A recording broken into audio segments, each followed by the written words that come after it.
అదే విధంగా ఆ నామ్స్ తో పాటుగా విద్యార్థులకు ఏమి కావాలి అనేది ఆలోచిస్తూ ఆధునిక పోకడలతో నూతన వరవడితో నవ సమాజ నిర్మాణానికి చాలా కష్టపడుతున్నారు. కాబట్టి మనం అందరం కూడా వారిని ఆశీర్వదించి మంచి స్ట్రెంగ్త్ ని వారి మీద నమ్మకంతో వారి అంకిత భావానికి మన సపోర్ట్ అందిస్తున్నాం. కాబట్టి ఈ సపోర్ట్ ఇలాగే కొనసాగాలని కోరుకుంటున్నాను. నేను వీరు దినదిన ప్రవర్తమానం ఇంకా మంచి స్థితికి చేరుకోవాలని కోరుకుంటున్నాను. నాకు ఈ అవకాశం ఇచ్చిన కరస్పాండెంట్ గారికి ధన్యవాదాలు తెలియజేసుకుంటూ థ్యాంక్ యూ సో మచ్. ఆ సెల్ ఫోన్ ఎడిక్షన్ నుంచి పేరెంట్స్ మీదే శ్రద్ధ తీసుకొని వాళ్ళకి వీలైనంత మట్టి స్క్రీన్ టైం తగ్గిస్తే చాలా మంచిదండి. ఈ ఒక్క విషయం మాత్రం చాలా దృష్టిలో పెట్టుకొని, ఇది చూడటానికి చాలా చిన్న సమస్యగా కనబడుతుంది కానీ భవిష్యత్తులో వీళ్ళ టైం మొత్తం అదే కీ చేసేస్తుంది. మరో ఆలోచన లేకుండా వీళ్ళు చేయాల్సిన చదువులో వేస్తూ వీళ్ళు సెల్ఫ్ డెవలప్మెంట్కి చాలా అడ్డైపోతుంది. కాబట్టి దయచేసి ఈ స్మార్ట్ ఫోన్స్ కి పిల్లల్ని ఎక్స్పోజ్ చేయకుండా మీరు చాలా జాగ్రత్త తీసుకుంటే మంచిది. అంటే ఏంటంటే మనం ఉన్న బిజీలో పిల్లలు ఫోన్ చేయట్లేదు, లేదా ఏడుస్తున్నారు, సెల్ ఫోన్ పెట్టేయడం, తినిపించేయడం, లేదా కాసేపు ఏడుస్తుంటే సెల్ ఫోన్ ఇచ్చేస్తే సైలెంట్గా ఉంటారు, గొడవ చేయకుండా, ఎటుగా ఆటలుకుంటారు. ఆ ధోరణి వదిలేసి దయించి ఈ ఫోన్ నుంచి మాత్రం పిల్లల్ని కాస్త దూరంగా వచ్చారని అందరికీ నేను మనవి చేసుకుంటానండి. అట్లాగే ఈ గ్రామంలో, ఈ కాదేవి గ్రామంలో ఒక ప్రైవేట్ కాన్వెంట్ పెట్టి 20 ఏళ్ళు నడిపి మా శ్రీనివాస్ గారు చాలా అద్భుతమైన విషయం అండి. ఇప్పుడున్న పరిస్థితుల్లో ఒక 10 ఏళ్ళ నుంచి కార్పొరేట్ వ్యవస్థ అయితే విద్యా వ్యవస్థ చిన్న చిన్న స్కూల్స్ అన్నింటినీ కొట్టుకొని వెళ్ళిపోయి ఒక్కొక్కరికి ఒక చిన్న 200-300 సెంటర్ స్కూల్స్ కూడా వాళ్ళు కొనేసుకుని అదే స్కూల్ యాజమాన్యాన్ని అక్కడ స్టాఫ్ గా పెట్టే పరిస్థితిలో నడుస్తుంది. కానీ ఇది వ్యాపారంగా తీసుకోకుండా మన శ్రీనివాస్ గారు చక్కటి ఎడ్యుకేషనల్ సర్వీస్ తీసుకున్నట్టున్నారు, కంటిన్యూ చేస్తున్నారు. ఈ విద్యా సంస్థ ఇంకా ఇంకా దినదినాభివృద్ధి చెంది ఇంకా వృద్ధిలోకి వచ్చి 20 ఏళ్ళు కాదు మళ్ళీ దీనికి గోల్డెన్ జూబ్లీ కూడా చేసుకోవాలని ఆశిస్తూ కాదు. చాలా ప్రెజర్ ఎక్కువ అవుతుంది గవర్నమెంట్ నుంచి. కానీ మాకు ఎంఈఓ గారు గవర్నమెంట్ స్కూల్ ప్రైవేట్ స్కూల్ అని డిఫరెంట్ లేకుండా రెండు కళ్ళు అది ఉండాలి ఇదే ఉండాలి అనే ఉద్దేశంతో మా దగ్గర ప్రెజర్ చేయకుండా ఏ వర్క్ చేయాలో ఆన్లైన్ వర్క్ కానీ మాన్యువల్ వర్క్ కానీ ఏ వర్క్ అయినా సరే ఆవిడ చాలా సహనంతో మా మీద ఎటువంటి ప్రెజర్ లేకుండా చేపిస్తూ మాకు తెలియని రేట్స్లో కూడా ఈ రోజు మేడం గారు వచ్చిన రాయిస్తున్నారు. అదేవిధంగా ఆవిడకి మా యలమంచిలి మండల ప్రైవేట్ స్కూల్ యాజమాన్యం అందరూ తరపున కూడా మాకు ధన్యవాదాలు తెలియజేస్తాం మేడం. మా పిల్లలు ఉద్దేశించి 2 నిమిషాలు మాట్లాడాల్సిందే.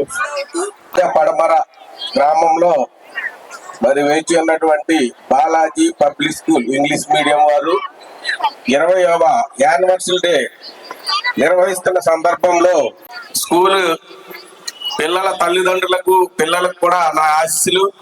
మరి 20 సంవత్సరాల నుంచి శ్రీనివాసరావు గారు ఈ స్కూల్ ని కాకినాడ ఈస్ట్ లో చిన్నగా ప్రారంభించి ఇంతింతాయి వడ్డింటాయి అన్నట్టుగా మరి ఇక్కడ సొంతంగా స్థలం ఒకటి ఏర్పాటు చేసుకుని ఇక్కడ స్కూల్ నిర్వహించడం మనందరికీ కూడా చాలా ఆనందదాయకం. ఈ చుట్టుపక్కల ఉన్న గ్రామాలకు అన్నింటికి కూడా మరి అనుకూలంగా మరి ఇక్కడ స్కూల్ ఉండటం, ఆ స్కూల్ కూడా క్రమశిక్షణతో ఉండటం అంతా మనకి రోజు మేము చూస్తున్న విషయమే. మరి ఇటు ఓటాడ కానివ్వండి, కాజా ఈస్ట్ కానివ్వండి, బాడవ కానివ్వండి, ఏనువాళ్ళం కానివ్వండి, మరి చిట్టవారం కానివ్వండి, మామిడిపల్లి, దిగమర్రు, కాజా వెస్ట్, ఇలాగ కాజుగొప్పు, మరి ఈ చుట్టుప్రక్కల ప్రాంతాలన్నీ పిల్లలు కూడా మరి ఎక్కువ శాతంలో ఈ బాలాజీ స్కూల్లో చదవటం చాలా సంతోషం. ఇక్కడ క్రమశిక్షణ కూడా అలాగే ఉంటుంది. మరి శ్రీనివాసరావు గారు భార్యాభర్తలు కూడా ఎంతో కష్టపడి ఈ స్కూల్ నిర్వహిస్తున్నందుకు నా తరపున వాళ్ళకి ధన్యవాదాలు తెలియజేసుకుంటున్నాం. శ్రీనివాసరావు గారు ఎప్పుడు కూడా కష్టపడి పిల్లల భవిష్యత్తు బాగుండాలనే ఉద్దేశంతో మరి క్రమశిక్షణగా విద్య అందించడంలో ఆయన ఎప్పుడు కూడా వెనుక అడిగి వేయరు.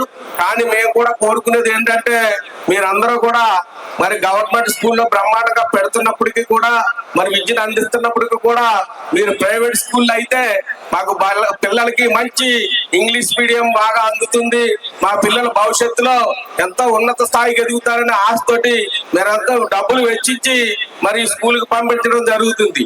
మీరు పంపించిన తర్వాత మీ పిల్లలు మళ్ళీ తిరిగి మీ గృహానికి వచ్చినప్పుడు వాళ్ళు మీరు ఈ రోజున మీ క్లాసులో ఏం చెప్పారు, ఏం చదువుకున్నాం అనేది ఒకసారి మెమోరీ మీరు ఒకసారి వాళ్ళు ఎక్స్ప్లెయిన్ చేస్తే వాళ్ళు ఏం చేస్తారు అనేది కూడా మీకు తెలుస్తుంది. మనకేమో చాలా మంది కూడా మరి పనులకు వెళ్ళిపోయి రావడం, వాళ్ళకి వచ్చిన తర్వాత వంట చేసి పెట్టడం ఇదే చూసుకుంటారు. మరి పిల్లలు ఏం చేస్తున్నారు అనేది చూడరు. మరి వాళ్ళు చదువుకుని ఊరికే వచ్చేసి ఇక్కడ భోజనం చేసి పలక పట్టుకుని వాళ్ళు నేర్చుకుంటారు, లేకపోతే వెళ్ళిపోతారు. ఆ విధంగా అయితే మీకు నష్టం కలుగుతుంది. ఎప్పుడు కూడా ఇక్కడ గురువులనే వాళ్ళు కంపల్సరీగా చెప్తారు. ఒక్కో క్లాస్ లో 30 మంది 40 మంది ఉంటారు. పర్టికులర్ గా ఎవరిని ఒకరు చూసుకోరు. కాబట్టి అది కూడా మనం ఇంటికి వచ్చిన తర్వాత హోంవర్క్ ఏంటి అనేది మీరు కూడా మరి పిల్లల్ని ప్రశ్నించుకుని మంచి ఉన్నత స్థాయిలో మీ పిల్లలు మీరు ఎంతగా ఆశించారో అదే విధంగా ఉండేటట్టు మీరు కూడా మరి చర్యలు తీసుకోవాలని చెప్పేసి తెలియజేసుకుంటూ మరి ఇంతటి మంచి కార్యక్రమానికి మమ్మల్ని ఆహ్వానించినందుకు శ్రీనివాసరావు గారికి ధన్యవాదాలు తెలుపుకుంటూ సెలవు తీసుకుంటున్నాం. ఈ రోజున ఈ 20వ యాన్యువల్ సెరమనీకి వచ్చినటువంటి గ్రామ సర్పంచులైనటువంటి తాళి లక్ష్మణరావు గారికి, పాలకి శ్రీనివాసరావు గారికి, మాతా రత్నరాజు గారికి, అలాగే వైవిరాజ్ ప్రెసిడెంట్ గారికి, అలాగే కోడూరు కాన్వెంట్ ప్రిన్సిపల్ గారికి, నరసింహరావు గారికి, అలాగే పిల్లల యొక్క తల్లిదండ్రులందరికీ నమస్కారాలు. బాలబాలికలందరికీ కూడా శుభాశీస్సులు, ఆశీర్వాదాలు.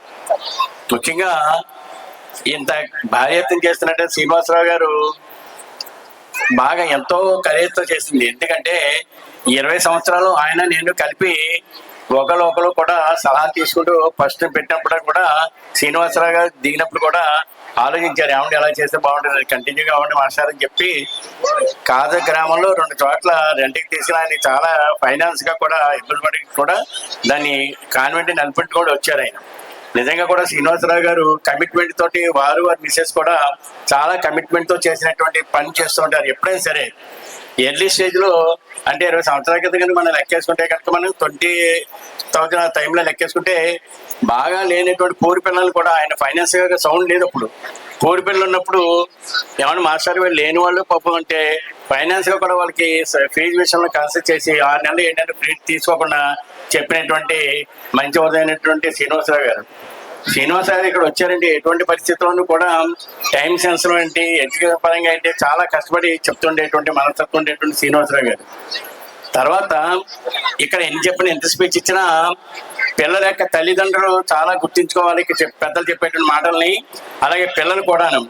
పిల్లలు తల్లిదండ్రులు ఇక్కడ చెప్పినటువంటి పాఠాలు ఇంటికి వెళ్ళిన వెంటనే ఏం చేయాలంటే మీ డ్రెస్సులని తీసేసిన తర్వాత స్నానం చేసి మొట్టమొదటి ముందు హోంవర్క్ చేసుకోవాలి. పిల్లలకి చెప్పాల్సిందే మీరు చెప్పేటువంటివి, పెద్ద చెప్పే స్పీచ్లు కాదు ఇవి. పిల్లలందరూ కూడా ఏం చేయాలంటే అక్కడ డ్రెస్ ఇచ్చినట్టు హోంవర్క్ ఇచ్చారో అవన్నీ కంప్లీట్ చేసుకుంటూ మీరు తర్వాత స్నాక్స్ అవి తీసుకుని రాత్రి చదువుకుని ఎర్లీగా పడుకుంటూ ఉండాలి. మీరు సెల్కి వాటికి కూడా ఉండకూడదు, సెల్ వాడకూడదు. పేరెంట్స్గా రిక్వెస్ట్ చేసేది ఏంటంటే పిల్లలకి సెల్స్ అలవాటు చేయకండి. ఎందుకంటే ఈ రోజులు చూస్తున్నాం, చిన్నపిల్లల్ని ఏదైనా భోజనం పెట్టాలంటే వారి దగ్గర సెల్ పడేసి భోజనం పెడుతున్నారు. దానివల్ల ఏమవుతుందంటే వాళ్ళకి నెర్వ్స్ చాలా వీక్గా ఉంటాయి, సెన్సిటివ్గా ఉంటాయి. ఈ యొక్క నెర్వ్స్ అన్ని కూడా చాలా వీక్గా ఉంటాయి.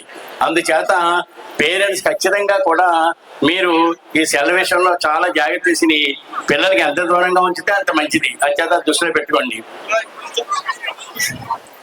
సరే, కాకుండా మీరు అందరూ ఏం చేయండి, 10th క్లాస్ పిల్లలందరూ కూడా చిన్నపిల్లల్ని తమ్ముడు చెల్లెలు అని సంబోధన చేసుకుంటూ, అలాగే చిన్నపిల్లలు కూడా 10th క్లాస్ వాళ్ళని అన్నయ్య అక్క అనే సంబోధనలో ఉండాలి. ఒక కుటుంబం కింద ఉండాలి.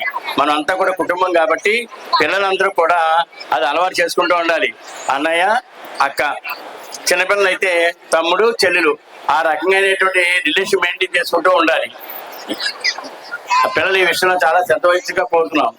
నెక్స్ట్ ఏంటంటే పిల్లలకి క్రమశిక్షణ చాలా ఇంపార్టెంట్. చిన్నపిల్లలు తెలిసి తిన తర్వాత ఈ దొంగతనాలు అనేది అబద్ధం అనేది, దొంగతనం అంటే అది కాదు, పక్కవాడి పెన్సిల్ తీసుకోవడం, పుస్తకాలు తీసుకోవడం, అలాంటివి చిన్నప్పటి నుంచి అలవాటు చేసుకోకూడదు. మీరు అబద్ధాలు ఆడకూడదు, అది చాలా ఇంపార్టెంట్. చిన్నప్పటి నుంచి కూడా దొంగతనాలు కానీ అబద్ధాలు ఆడటం కానీ ఇలాంటివి నేర్చుకోకుండా ఉన్న విషయాన్ని నిజంగా మాట్లాడడం అలవాటు చేసుకుంటూ ఉండాలి చిన్నపిల్లలు.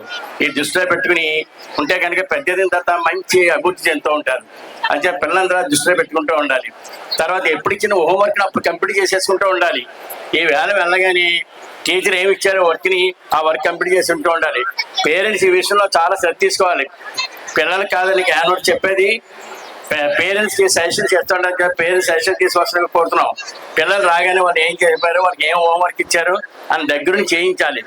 పిల్లల మనస్తత్వం ఏంటంటే గేమ్స్ ఆడిపోదాం వెళ్ళిపోదాం అని ఐడియాలో ఉంటూ ఉంటారు. వాళ్ళు అలా కాకుండా కూర్చోబెట్టి హోంవర్క్ చేయించి నెక్స్ట్ దానికి పోస్ట్ పోన్ చేయకూడదు.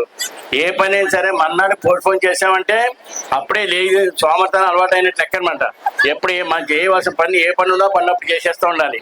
అంటే అవన్నీ దృష్టిలో పెట్టుకుని పిల్లలందరూ కూడా మంచి భవిష్యత్తులో ఉండాలని కోరుకుంటూ మీ పిల్లలందరికీ కూడా ఆరోగ్యం ఇవ్వాలని, సంపూర్ణ ఆయుష్ ఆరోగ్యం ఇస్తూ, అలాగే తల్లిదండ్రులు కూడా సంపూర్ణ ఆయుష్ ఇవ్వాలని కోరుకుంటూ ఇంత అచీవ్మెంట్ గా చేసినటువంటి ప్రిన్సిపల్ శ్రీనివాస్ గారికి మరి ఆశీస్సులు అందజేస్తూ థ్యాంక్ యూ వెరీ మచ్.